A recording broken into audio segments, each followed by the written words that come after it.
Fascist Sheikh হাসিনার শাসনামলের পুরোটা সময় ধরেই দুর্নীতির কারণে আলোচনায় ছিল ঢাকা ওয়াসা।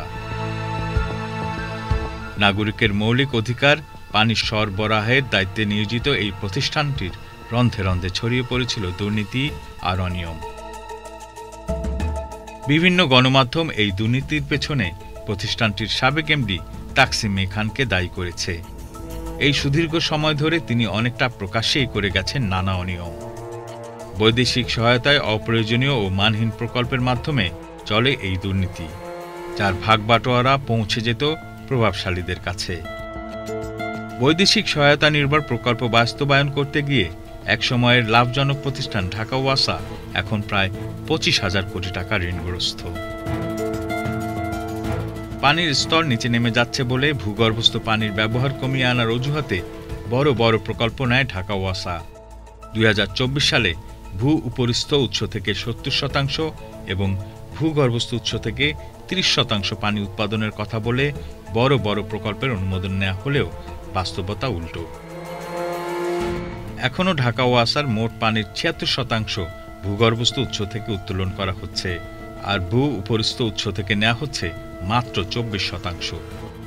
পানির চাহিদা মেটানোর কথা উল্লেখ করে 2019 সালের জুনে পদ্মা যশোলদিয়া পানি শোধনাগার প্রকল্প উদ্বোধন করা হয়। উদ্বোধনের সময় জানানো হয় এই পানি শোধনাগার থেকে প্রতিদিন 45 কোটি লিটার বিশুদ্ধ পানি পাওয়া যাবে। খরচ করা হয় 3,670 কোটি টাকা, কিন্তু এখন পর্যন্ত এই পরিমাণ পানি সরবরাহ করতে পারেনি ঢাকা ওয়াসা। প্রতিশ্রুতি অনুযায়ী ফলাফল না এলেও এখানে প্রচুর পরিমাণে ঋণ করতে হয় ঢাকা ওয়াসাকে।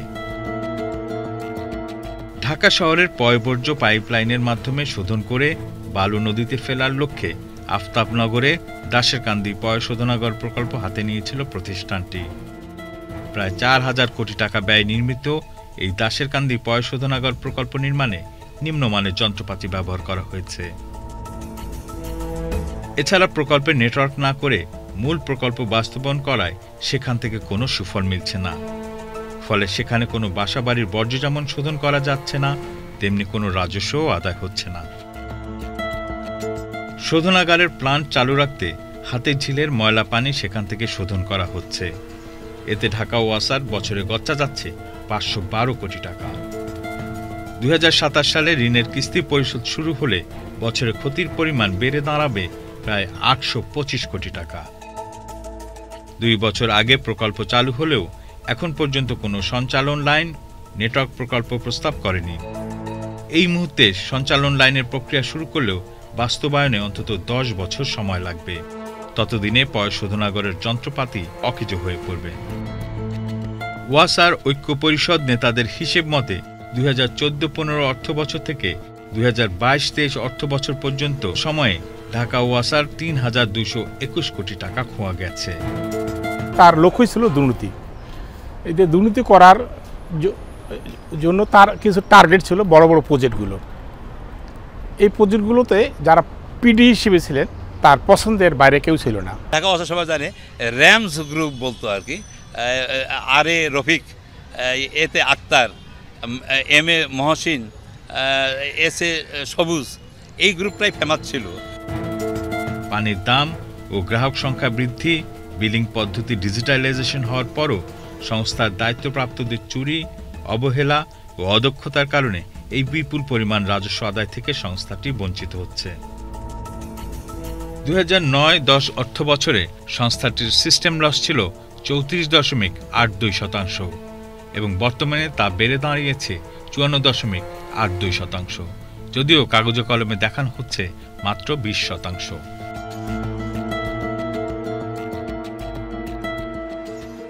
ওয়াসার দুর্নীতির রাজ্যে একক রাজা হিসেবে পতিত শেখ হাসিনার 16 বছরের মেয়াদের 15 বছরই ওয়াসার ব্যবস্থাপনা পরিচালক ছিলেন তাকসিম খান।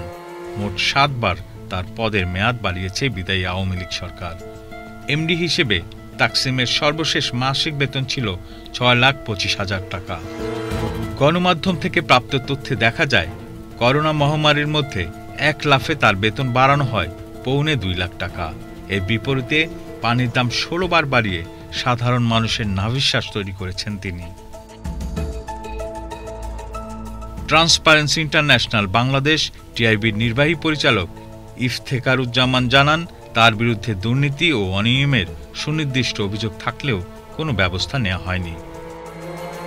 বাংলাদেশে যে গত 15 বছরে যে কর্তৃত্ববাদের বিকাশ হয়েছে তার অন্যতম উপাদান ছিল দুর্নীতি করার সুযোগ সৃষ্টি করা, ক্ষমতার ব্যবহারের মাধ্যমে রাষ্ট্রীয় প্রতিষ্ঠানগুলো সেগুলোকে অকার্যকর দলীয়করণের মাধ্যমে অকার্যকর করে দেওয়া, পেশাগত দেউলিয়াপনা সৃষ্টি করা, যার মাধ্যমে এই কর্তৃত্ববাদের বিকাশ হয়েছে।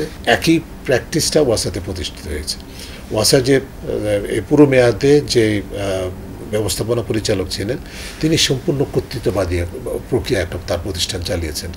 ওয়াসার যে ম্যানেজিং ডাইরেক্টরের যে রিপোর্টিং অথরিটি যেটা বোর্ডকে সম্পূর্ণ অকার্যকর করে দিয়েছেন। খুশিমতো প্রকল্প গ্রহণ করেছেন বিদেশি অর্থায়নে, বিদেশি ঋণের উপর নির্ভর করে নিজের মতো সম্পূর্ণ অবারিতভাবে জবাবদিহিনভাবে সেখানে বিভিন্ন ক্ষমতার ব্যবহার করে দুর্নীতির মাধ্যমে তিনি অর্থ আত্মসাৎ করেছেন, দেশে বিদেশে পাচার করেছেন।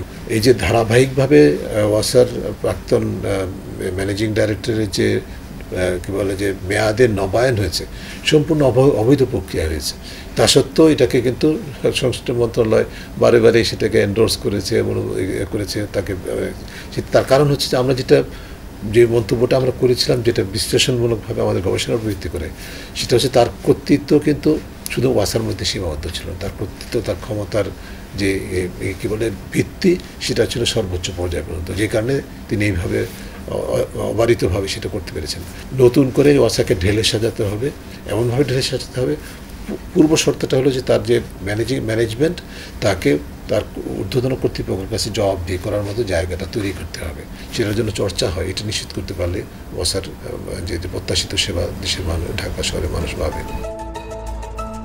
জুলাই আগস্ট গণ অভ্যুত্থান পরবর্তী নয়, এর আগে থেকেই তার বিরুদ্ধে দুর্নীতির নানা অভিযোগ গণমাধ্যমে প্রকাশিত হয়।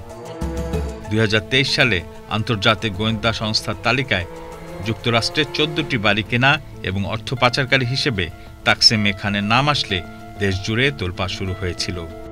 এ নিয়ে দুদকে 2টি অভিযোগও জমা পড়ে, যাতে কিছু বাড়ির সুনির্দিষ্ট ঠিকানা, ছবি, কোন বাড়ি কখন কত টাকায় কেনা তা উল্লেখ করা হয়।